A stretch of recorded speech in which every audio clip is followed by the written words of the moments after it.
Showbiz News Rwanda. Ya Kirenga Fiona uzwi nka Yolo The Queen yagize ibyo avuga rero kumba nkoranyambaga bijyanye no kuba umunyarwanda uribaza uti ni ibiki kindi kandi Iwacu Muzika Festival yagarutse ibyamamare bigiye bitandukanye abahanzi batandukanye bazakora muri ibi bitaramo bya Iwacu Muzika Festival bahuriye ahantu hamwe ariko kandi hari udushya twagiye tugaragara ndetse kandi Kevin Kade we ari mu imbere bagaragaje udushya ba King James n'abandi benshi bagiye batandukanye. Nje nitwa Flores ni Showbiz News Rwanda nizere ko umeze fresh cyane aho uri hose yagiye atandukanye kandi uze kwibuka ukore subscribe. Duhita duhera kuri uyu Kirenga Fiona mbere yuko tuvuga kuri Iwacu Muzika Festival. Azwi nka Yolo The Queen akunzwe n'abatari bake kubera ikimero cy'igikurura benshi kumba nkoranyambaga yagaragaje ko nta kintu cyiza kibaho nko kuba umunyarwanda. Ubutumwa rero yasangije abamukurikira kumba nkoranyambaga kuri uyu wa gatatu tariki ya 18 Kamena 2025 Yolo The Queen yaramaze igihe atuje nyuma y'igihe atangaje ko yibarutse umwana akamwita izina rya Drake cyangwa se Drake Graham bigashyira benshi mu rujijo. Muri ubu butumwa rero yanyujije kuri story no munsi yavuze ati hari ikintu nasobanukiwe nibaza niba namwe ariko mukizi ko umunyarwanda ni umugisha utembereye mu bindi bihugu abandi bantu bakakubaza ukomoka ukabwira ko uri wo mu Rwanda baragukunda bakaguha service nziza bakagufata nk'uri mu rugo. Ese koko nawe niko ubibona? Ibi warabibonye nimba rigeze usohoka igihugu warabibonye? Ese kandi nibyo ubona kumba nkoranyambaga nimba utaragize n'amahirwe yo gusohoka igihugu ubibona gute? Ubona kuba umunyarwanda ubyumva gute? Uri proud yo kuba umunyarwanda? Urabyishimiye? Utubwire muri comment igitekerezo cyawe. Anyway umunyarwanda ni ibintu byiza cyane. Rero uyu nguyu Kirenga Fiona Yolo The Queen yakomeje agira ati aho ngiye hose iyo abantu bumvishe ko ndi uwo mu Rwanda bambwira ko baza abantu banjye bityo bakamfata neza. Nta muntu rero ushobora guhungabanya umutekano wawe igihe uri uwo mu Rwanda. Ibi ndabikunda cyane cyane nta kintu cyiza nko kuba umunyarwanda. Ubusanzwe Yolo The Queen ari mu byamamare bidakunze kugaragara mu ruhame dore ko ngo ibitamwinjiza watajya bikozwa ari nayo mpamvu usanga burya mu birori bitandukanye kwa mubona ari ibintu bigoye cyane. Uwo nguwo ni Yolo The Queen Kirenga Fiona uw'ikimero gitangaje nguko rero wasajije ba Harmonize asaza bose ba Diamond Platnumz bose n'abantu bagerageje kumubonaho pro ariko birangira n'ubundi bitabakundiye. Gayo gukorero nahise nakomoje kuri Iwacu Muzika Festival ariko mbere yuko nyikomozaho najya mbanze nshimire abantu tubana umunsi ku munsi man. Niba uzi kugeza ngo uri kure no video tukaba tubana umunsi ku munsi day by day uri umuntu w'umugabo cyane. Utwandikire no muri comment ubundi mbanze mbabone kabisa kubera ko I appreciate ndabakunda cyane muri abantu bagaciro. Wandike muri comment washyiramo agatima washyiramo any sticker washyiramo igitekerezo tubwire ko yambanze ndebe ngo ni bande tuba turi kumwe ubundi 5 kuri 5 bundi turebe uko tubigenza. Hanyuma rero duhita dukomeza na Iwacu Muzika Festival harimo ba King James ba Riderman ariko nanone uwo bita Kevin Kade we yagarukanye yazanye udushya dutandukanye. Reka tubanze turebe muri rusange ariko anyway reka mbanze mpere nundi kuri Kevin Kade. Kevin Kade uramubona ku modoka ye umuturi kumeze fresh cyane, imodoka nziza cyane iri mu mazina ye yanditseho Kevin Kade. Kevin Kade rero we yatunguranye akitabira ikiganiro n'abanyamakuru mu modoka yanditseho amazina ye yavuze ko afite udushya twinshi yateguriye abakunzi be ubwo azaba agira uruhare mu bitaramo bya MTN Iwacu Muzika Festival.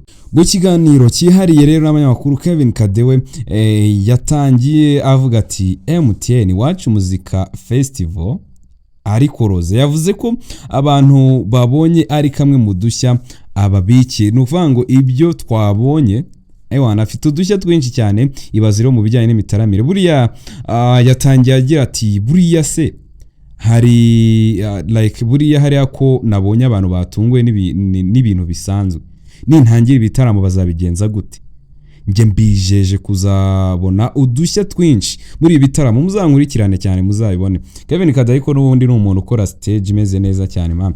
Nimba ujye ubona ibitaramo Kevin Kade akora utubwire ubona uriya no umusore nyine ufite talent mu bijyanye na performance imibyinire yitangaza benshi ubona ko ari ibintu bimeze fresh cyane. Uyu musore yavuze ko yishimiye kwitabira ibitaramo bizazenguruka ibice bitandukanye by'igihugu ndetse kandi mu mijyi 7 igitandukanye mu Rwanda. Azari kumwe na Ariel Wayz, Juno Kizigenza Benz, Neringabo, Kivumbi King, Riderman ndetse na King James ku ikubitiro nibo bari kugaragara. Ibitaramo rero bizatangirira i Musanze ku itariki 5 Nyakanga 2025 bikomereza Igicumbi ku 12 Nyakanga 2025 ku 19 Nyakanga 2025 bikazakomeza mu karere ka Nyagatare ku 26 Nyakanga 2025 bikaba bizabera Ingoma ku 2 Kanama 2025 bibere i Huye, i Rusizi byo ho bihagere ku 9 Kanama 2025 naho ku 16 Kanama 2025 bibere aho bita Rubavu. Wakibaza ngo aba bahanzi bagiye gutarama bafite izemba mutima ese barabitekereza bate? Ni ku nshuro ya gatandatu ibitaramo bya Iwacu Muzika Festival bigiye kongera kuba, ariko noneho kuri iyi nshuro ni umwihariko kubera ko biri guterwa inkunga na MTN nk'umuterankunga mukuru, akaba yarasinye na AIP cyangwa se East African Promoters. Yari isanzwe bitegura bakaba barasinyanye rero na MTN amasezerano y'imyaka 5. Ni ibitaramo rero byitezwe ko bizitabirwa n'abahanzi barimo King James nkuko nabivuze, Riderman n'abandi benshi bagiye batandukanye. Rero mu bitabira ibitaramo bwa mbere harimo Kevin Kade, ni ku nshuro ya mbere agaragayemo hano. Juno Kizigenza nawe ni nshuro ya mbere, Neringabo ni nshuro ya mbere, Ariel Wayz ni nshuro ya mbere, as I said Kivumbi King nawe ni nshuro ya mbere agiye kugaragara muri bitaramo. Mu kiganiro n'abanyamakuru Riderman nawe yavuze ko ibi bitaramo bizabera umwanya mwiza wo kwiziza imyaka 20 amaze mu muziki we na King James, bombi bari mu mwanga ariko bakaba banamaze imyaka 20 bari mu muziki. Ati ndishimye kuba ndi mu bagiye kongera gutarama muri ibi bitaramo, natwe umwaka utazuza twiziza imyaka 20 mu muziki. Ngera King James dufite ibihangano byinshi byo gusangiza abafana, twishimana n'abafana bacu twabanye muri uru rugendo. King James rero we wanahise ateguza igitaramo cyo kwiziza imyaka 20 amaze mu muziki, yavuze ko ibi bitaramo bizamubera umwanya mwiza wo kubyizizanya n'abakunzi b'umuziki batazabasha kwitabira igitaramo cye kinini cy'Kigali n'ibizenguruka isi arimo arategura. Mu magambo yavuze ati ndifuza kwiziza imyaka 20 maze mu muziki, bizaba inzira nziza ku giti cyanjye cyuko nifuza igitaramo kinini nzagikorera i Kigali, bizamfasha rero kwizizanya n'abakunzi banjye batazabasha kuhagera cyangwa se kwitabira ibizenguruka isi ndi gutegura. Ukuvango arashaka no gutegura world tour, ibitaramo bizazenguruka isi ariko akaba azahera i Kigali n'ubundi ataramana nabo mu Rwanda. Ariel Wayz nawe rero akaba ari umukobwa umwe uri mu bitaramo bya Iwacu Muzika Festival, ahamya ko nubwo yakwifuje ko yitabira n'abandi benshi ariko we yiteguye guserukira abakobwa benshi cyangwa se yiteguye guhagarura abagore cyangwa se abakobwa kazi bari mu Rwanda.